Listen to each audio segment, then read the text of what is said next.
Breaking news: US to ban Nigerian politicians. Hello, my amazing family. I don't know who needs to hear this, but start living and enjoying your life. Your life is passing by daily. Learn how to let go and let God. Please don't forget to give us a like and a thumbs up if this is your first time. Thank you. Anambra 2021. US threatens visa ban on election riggers hoodlum. Proud to the Anambra State gubernatorial election on Saturday. The United States government has placed travel restrictions on Nigerians who undermine democratic process or organize election-related violence during elections. This latest development follows a decision in January 2019 to deny visas to individuals involved in electoral violence.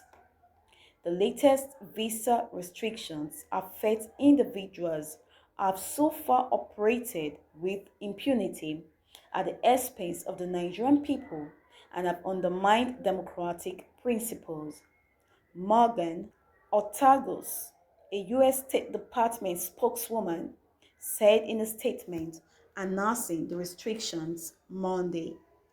We condemn the acts of violence, intimidation, or corruption that armed Nigerians and undermined the democratic process.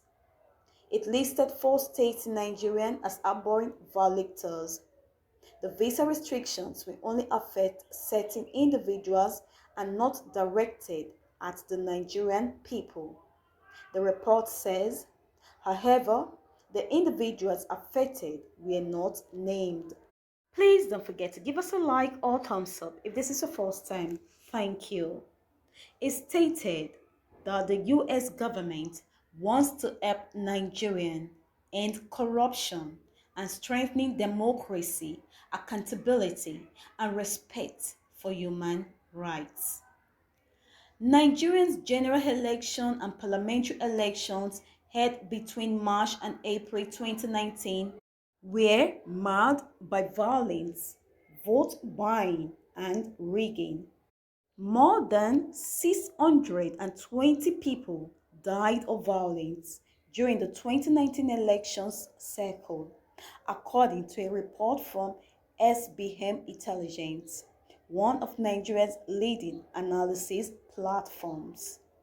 This violence weakens voter confidence in the government and scares away Nigerians from participating in elections, says Lagos-based public affairs analyst Samuel Ibemere. Nigeria has had leaders who do not care about the consequences of their actions and being accountable to the people. The US is sending the message that they are now a big brother and watching their actions. The country has had the politicians who subdue the will of the people during votes. It is a problem that has been here for a long time, says Samuel. Nigeria will go to the polls once more on November 6th to elect the governor of Anambra State. The rhetoric of the top candidates from the country's leading political parties have been tough and tense. The country's Independent National Electoral Commission (INEC) warns that the tensions could lead to a state of emergency. Local authorities have organized peace meetings between the leading politicians in the state to ease rising tensions, according to local media reports. Many voters have withdrawn from the polls for fear of violence, a recent survey has shown. Samuel says he expects the US ban to change the political culture of violence in Nigeria, as well as other African countries, because of Nigeria's strategic influence in the region. Nigeria is Africa's largest democracy, and the US is trying to set it up as a model that other African countries can copy. If Nigeria works well, the rest of Africa might just follow. he said. Please don't forget to give us a like or thumbs up if this is your first time. Thank you. Good for the politicians. The ban is overdue. Please, US, can you include their families? But the problem is, will this ban hold? Because in 2019, remember the US and the UK also said the same thing when they said those who take part in election violence and rigging in the upcoming Nigerian elections will be denied visas. The United Kingdom and the United States have said in a joint statement.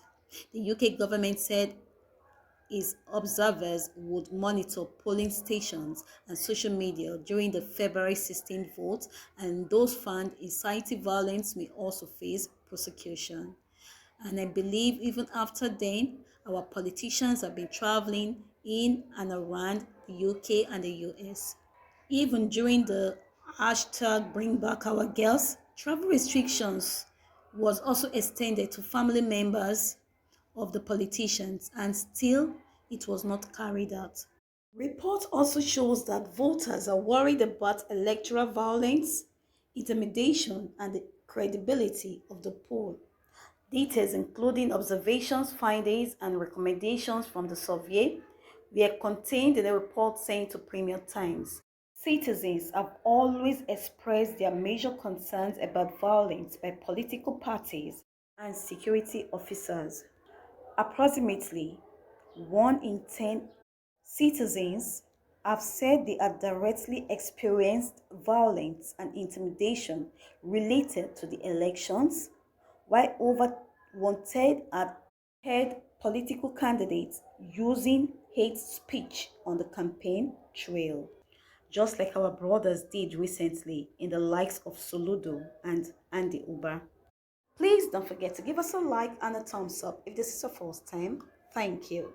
Another area that needs to be checked is lack of confidence in INEC's ability to promote credible elections. 50% question the electoral umpires' independence and 44% doubt the institution's preparedness for the election. Another major concern is the dominance of the two political parties, which is the APC and PDP in the country. They are guilty of violence, rhetoric, hate speech, vandalism, and violence. It has always been a trademark and is largely attributable to an entrenched subculture of violence that is built around well-known strongmen, thugs, touts, gangsters, and cultists on the one hand, and the widespread belief that elections cannot be won or smooth governance guaranteed without strong arm tactics and the support of thugs. Let's wait, watch, and see if the US will stand on their ban. But please kindly give this video a thumbs up and please hit on the notification button down below. I remain your number one news blog. Thanks for watching. Bye bye.